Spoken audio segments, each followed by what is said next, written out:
नमस्कार, मैं काजल त्रिपाठी। आज बात उस शहर की जिसे दुनिया अपनी चकाचौंध, ऊंची इमारतें और शांति के लिए जानती है, दुबई, जहां दुनिया भर के लोग सुकून और व्यापार के लिए जाते हैं। शायद आपने भी कभी वहां छुट्टियां बिताने का सपना देखा होगा, लेकिन सोचिए क्या हो जब बुर्ज खलीफा वाले इस शहर के आसमान से अचानक आग के गोले और मिसाइलें बरसने लगी। जी हाँ, 28 फरवरी 2026 ये वो तारीख है जिसने पश्चिम एशिया को एक ऐसे भयानक युद्ध की आग में झोंक दिया है जिसकी तपिश पूरी दुनिया महसूस कर रही है। अमेरिका और इजराइल ने मिलकर ईरान पर एक बहुत बड़ा हमला किया और पलटवार में ईरान ने दुबई, अबू धाबी, कतर और बहरीन को दहला दिया। लेकिन यहाँ एक बहुत बड़ा सवाल है। सवाल ये है कि ईरान और अमेरिका की इस पुरानी दुश्मनी में शांति से व्यापार करने वाले दुबई पर मिसाइलें क्यों गिरी? क्या वजह थी कि रातों रात दुबई का आसमान जंग के मैदान में तब्दील हो गया? पहले सिलसिलेवार तरीके से समझते हैं कि घटना घटी कैसे। 28 फरवरी की सुबह अमेरिका और इजराइल ने एक जॉइंट मिलिट्री ऑपरेशन शुरू किया। अमेरिका के रक्षा मंत्रालय ने इसे नाम दिया ऑपरेशन एपिक फ्यूरी। इसके तहत ईरान की राजधानी तेहरान और कई सैन्य ठिकानों पर भीषण बमबारी की गई। अमेरिका का दावा था कि ईरान के न्यूक्लियर प्रोग्राम को तबाह करने के लिए किया गया एक प्री एम्प्टिव स्ट्राइक था, लेकिन ईरान चुप बैठकर तमाशा देखने वालों में से नहीं है। उसने रेवोल्यूशनरी गार्ड्स के जरिए तुरंत जवाबी कार्रवाई की और इस बार उसने सीधे इजराइल पर नहीं बल्कि पूरे खाड़ी देशों पर एक साथ मिसाइलें दाग दी। देखते ही देखते यूएई, कतर के दोहा, सऊदी अरब के रियाद और बहरीन में धमाकों की आवाज गूंजने लगी। आबू धाबी में तो एक मिसाइल के मलबे से एक आम नागरिक की मौत भी हो गई। दुबई इंटरनेशनल एयरपोर्ट, जो दुनिया का सबसे व्यस्त हवाई अड्डा है, उसे तुरंत बंद करना पड़ा। आसमान में कॉमर्शियल फ्लाइट्स की जगह फाइटर जेट्स ने ले ली।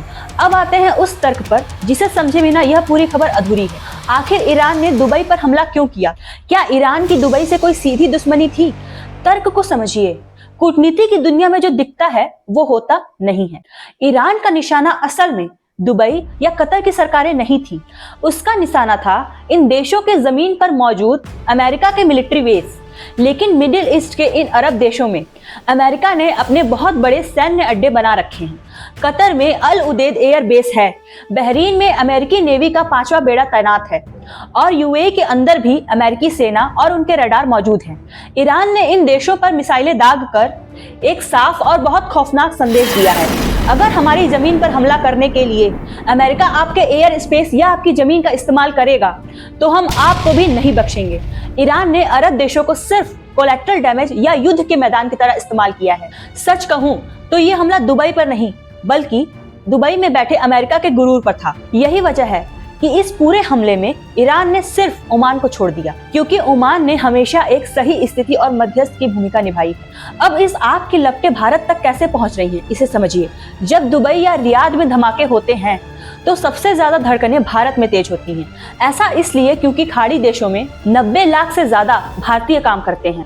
वो भारतीय जो अपनी खून पसीने की कमाई से हमारे देश की अर्थव्यवस्था को मजबूत करते हैं। इस भयंकर हमले के बाद भारत के विदेश मंत्रालय ने तुरंत अपना आधिकारिक बयान जारी किया है। भारत ने बहुत ही सधे हुए और कूटनीतिक शब्दों में कहा है कि हम ईरान और खाड़ी क्षेत्र के इस घटनाक्रम से बेहद चिंतित हैं।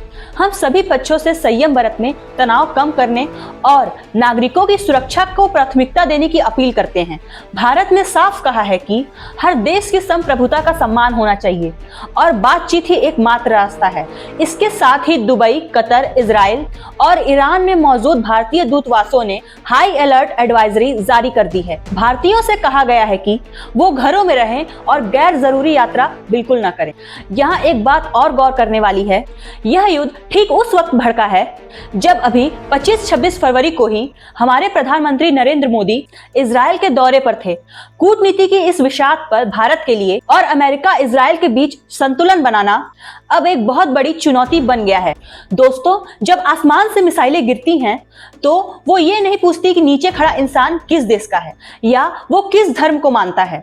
युद्ध के इस शोर में हथियारों की फैक्ट्रियां मुनाफा कमाती हैं और आम आदमी, चाहे वो तेहरान का हो, तेल अवीव का हो या फिर दुबई में दिहाड़ी कमाने वाला कोई भारतीय मजदूर, वो सिर्फ दहशत में अपनी जान बचाता है। मेरा आपसे सीधा सवाल है, क्या आपको लगता है कि अमेरिका और ईरान की इस आपसी लड़ाई में दुबई और कतर जैसे शांत देशों को निशाना बनाना सही है?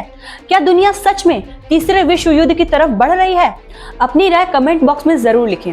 अगर आपको हमारा ये विश्लेषण पसंद आया हो तो इस वीडियो को शेयर करें और चैनल को सब्सक्राइब करें। धन्यवाद।